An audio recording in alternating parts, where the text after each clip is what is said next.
सुप्रिया सुळे यांची पत्रकार परिषद आता सुरू होते, थेट जाऊया।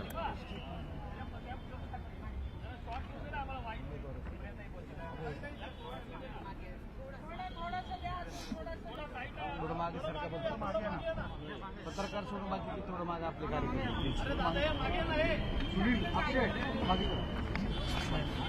करूया सुरू। सगळे आले, सुरू करायचं। कुठे बसायचं? या ना, एक खुर्ची मागवा Aditi please. Pranjal just get a chair please. येते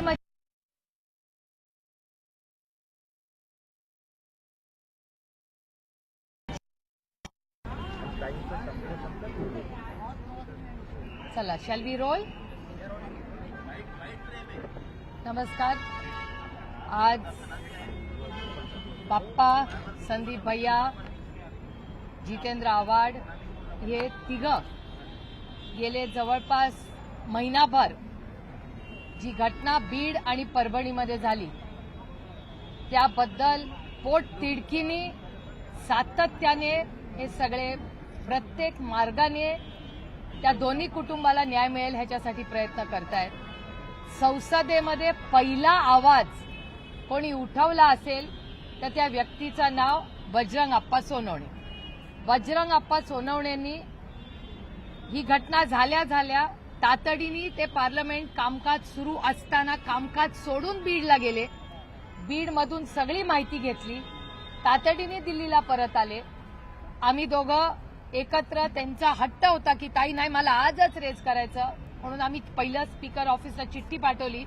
चिठ्ठीला ते म्हणले आज पॅक्ट आहे, म्हणून ते म्हणले नाही ताई मला आजच रेज करायचं, म्हणून आम्ही स्पीकर साहेबांना जाऊन भेटलो। त्यांनी पहिल्या दिवशी परवानगी, ते म्हणले अहो स्टेट इश्यू आहे, तर ते म्हणले स्टेट इश्यूचा विषयच नाही, हा रेज करायलाच पाहिजे। आणि परभणी आणि बीड ह्या दोन्ही केसेसमध्ये बजरंग अप्पा हा पहिला व्यक्ती आहे ज्यांनी पार्लमेंटमध्ये या दोन्ही जे कोणी गुन्हेगार असतील त्यांना फाशीची शिक्षा झाली पाहिजे ही मागणी त्यांनी केली। त्यानंतर ते या देशाचे गृहमंत्री अमित भाई शहांना भेटायला गेले, त्याचे फोटो तुमच्या सगळ्या चॅनल्सवरही होते। तिथे त्यांनी पाठपुरावा केला। ते दिल्लीत चालू असताना इथे विधान भवनमध्ये संदीप क्षीरसागरांनी पहिले ग्रहस्थ, पहिले आमदार, पहिले लोकप्रतिनिधी माणुसकीच्या नात्याने त्यांनी हा मुद्दा मांडला। त्यांनी तो जितेंद्र आव्हाडांनाही सांगितला, त्यांच्या जिल्ह्याचा होता म्हणून त्यांनी पहिलं लीड घेऊन तो मुद्दा मांडला। नंतर जितेंद्र आव्हाडांनी सातत्याने मांडला, रोहित पवारांनी मांडला, त्यानंतर सुरेश धसांनी मांडला, त्यानंतर नमिता मुंदडांनी मांडला। अशा अनेक लोकांनी हे मुद्दे गेले 30 दिवस सातत्याने मांडलेले आहेत। मी जाहीरपणे मीडियाचे आभार मानते की माणुसकीच्या नात्याने एक अतिशय क्रूर घटना, दुर्दैवी घटना ही परभणी आणि बीडमध्ये झाली, पण माणुसकीच्या नात्याने we are all on the same side. आपल्या सगळ्यांची एकच भावना आहे, ही क्रूर हत्या जी झालेली आहे, चुकीची घटना जी झाली आहे त्याला न्याय मिळावा। त्यामुळे कितीही दुर्दैवी घटना असली तरी एक आशेचं किरण एवढंच आहे की सगळ्यांनी स्वतःचे राजकीय मतभेद बाजूला ठेवून माणुसकीचा नात्याने मीडिया आणि हे सगळे लोक आज उभे आहेत। आणि शेवट जोपर्यंत त्या कुटुंबाला, दोन्ही कुटुंबांना न्याय मिळत नाही तोपर्यंत माणुसकीच्या नात्याने सगळं राजकारण बाजूला ठेवून त्या कुटुंबाला न्याय देण्यासाठी आज हे सगळे प्रयत्न करत आहेत। अंजली दमानी आताही असतील, त्यांच्याबद्दलही मी तुमच्या चॅनलवर सातत्याने पाहते, त्या तिथे जाऊन राहिल्या, त्यांनी अनेक प्रश्न विचारले। त्याच्यामुळे गेले 30 दिवस सातत्याने हे सगळे माझ्याबरोबर आज बसलेले श्री सुरेश धस असतील, अंजली दमानी आताही असतील, या सगळ्यांनी अनेक प्रश्न विचारलेत। काहींची उत्तरं मिळाली, काहींची नाही। मी गेले अनेक वर्ष पार्लमेंटमध्ये काम करते, म्हणून मी एक थोडासा वेगळा प्रश्न ह्याच केसमधला मांडण्यासाठी यांच्या सगळ्यांच्या मदतीने आणि परवानगीने इथे बसलेली आहे। पीएमएलएचा कायदा हा ब्लॅक मनी म्हणजे काळा पैसा रोखण्यासाठी, याच्यासाठी पीएमएलएचा ऍक्ट यूपीए सरकारने आणलेला। त्या काळातली भाषणात काय पार्लमेंटमध्ये झालं आता हे त्या इतिहासात मी पडत नाही, पण पीएमएलए ऍक्ट आला। पीएमएलए ऍक्ट मध्ये असं लिहिलेलं आहे, हा तो पीएमएलए ऍक्टचा कागद आहे, तुम्हाला सगळ्यांनाच माहिती आहे, त्याच्यात काही नवीन नाही। Offences under Indian penal code 45 of 1860 त्याच्यात नंबर आहे 384 and 389. Offences relating to extortion जे हा पीएमएलएचा शेड्यूल आहे त्याच्यामध्ये एक्स्टॉर्शन हे पीएमएलए मध्ये येतं. आता मला दोनच प्रश्न सरकारला विचारायचे आहेत, कारण का हे फायनान्स मिनिस्ट्रीच्या अंडर येतं. आता हा एक कागद जो सातत्याने बजरंग अप्पा आणि संदीप भैया मांडतायत, तुम्हाला आधी दाखवलेला आहे की ED enforcement director ministry of finance हे केंद्र सरकारमध्ये येतं. या कागदावर असं लिहिलेलं आहे, तारीख आहे 14/3/2022 साली वाल्मिक कराडांच्या नावाने हा कागद आहे. हा तुम्ही सगळ्यांनी कदाचित तुमच्या चॅनलवर पाहिलेला आहे. हा finance ministry government of India हा कागद आहे, त्याची ही नोटीस आहे. ही तुम्ही पाहिलेली असावीच मला वाटतं. हा झाला पहिला मुद्दा, हा पीएमएलएचा आहे.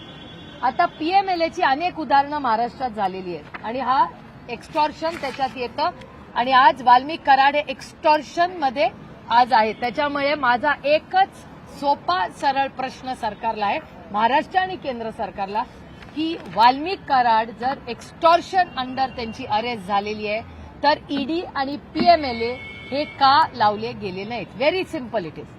त्याच्यात अनेक उदाहरणं महाराष्ट्रात गेल्या 4 वर्षात आपण पाहिली आहेत. मग अनिल देशमुख असेल, संजय राऊत साहेब असतील, नवाब मलिक असतील, किती तुम्हाला उदाहरणं सांगू ज्याच्यात पीएमएलए मध्ये ज्या पद्धतीने म्हणजे देशमुख साहेब, अनिल देशमुख साहेबांची तर केस हेरसे होती. कोणीतरी म्हणलं माझ्या कानावर अशी गोष्ट आली, आजही कुठलाही प्रूफ नाही. कानानी म्हणजे एकानी सांगितलं की 100 कोटी रुपये मागितले म्हणून त्यांच्यावर पीएमएलए झाला, ईडी लागली, त्यांना अटक झाली. इथे तर आहे हा कागद, इथे आहे ज्याच्यामध्ये नाही तो हा कंपनीची, आता कंपनीचा कागद हा एफआयआर आहे. ह्याच्यामध्ये या एफआयआर आहे 11/12/24 त्याच्यात हा पुरा कागद आहे. हा एफआयआर जो झालेला आहे त्याच्यात वाल्मिक कराडांचं नाव आहे. हे बघा इथे वाल्मिक कराडांचं नाव आहे आणि वाल्मिक कराडांचं नाव असताना त्या एफआयआर मध्ये हा कोणी राजकीय व्यक्तींनी केलेला एफआयआर नाहीये, हा कंपनीनी केलेला एफआयआर आहे. इथे बघा अवधा कंपनीनी 2 कोटी रुपये 28/5/24 28/5/24 हे सगळे डॉक्युमेंट्स आहेत. I am happy to share them. ह्याच्यामध्ये म्हणजे तुम्ही विचार करा की खून झाला जेव्हा संतोष भाऊंचा, तेव्हा 2 दिवस आधी ऍक्शन झाली नव्हती जेव्हा पोलिसला माहिती होतं. आणि एक्स्टॉर्शन जेव्हा झालं, ऑलरेडी ही ईडीची नोटीस वाल्मिक कराडांच्या नावाने ऑलरेडी एक्झिस्टिंग आहे. ही असताना जेव्हा ऑफेन्स हा एफआयआर हे बघा ऑफेन्सेस ऑफ एक्स्टॉर्शन असताना, हे सगळं असताना हा जो एफआयआर केला त्याच्यात ऑलरेडी 22 मध्ये त्यांच्यावर ईडीची केस आहे, नोटीस आलेली आहे, ही परत आहे. तर एक्स्टॉर्शनची ही नोटीस कंपनीने केलेली असताना व्हाय इज देअर नो ऍक्शन? म्हणजे अनिल देशमुख, संजय राऊत, नवाब मलिक यांना आयक्यू गोष्टींवर त्यांच्यावर आरोप झाले, ईडीची केस झाली, त्यांना अटक झाली. ह्या तर अवधा कंपनीच्या अधिकाऱ्यांनी मे मधली कंप्लेन आहे 28/5/24 बरोबर, 28 मे बरोबर आहे माझं काय प्लीज चुकत असेल तर प्लीज मला करेक्ट करा. पण 28 तारखेला म्हणजे May to December, May, June, July, August, September, October, November, December 8 महिने झाले. 8 महिन्यामध्ये वाल्मिक कराडांवर कंप्लेन असूनही आधीची एक केस, ही केस असताना, हा एफआयआर झालेला असताना, करेक्ट ही तिसरी आहे. तर ह्याच्यावर ईडीचा रोल का नाहीये? माझी ईडीला विनंती आहे की फायनान्स मिनिस्ट्रीमध्ये आपण सगळ्यांनी मिळून तो बिल पीएमएलएचं पास केलेला आहे, तर कदाचित या सरकारकडून ही माहिती केंद्र सरकारला दिली गेली नसेल तर बाप्पा आणि मी फायनान्स मिनिस्ट्रीला हे पत्र लिहिणार आहे.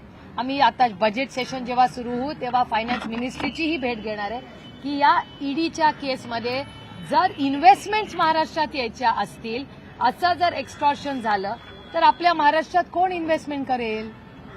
हे खूप चिंताजनक आहे. हा विषय फार गंभीर आहे. हा राजकीय विषय नाहीये, हा सामाजिक विषय आहे.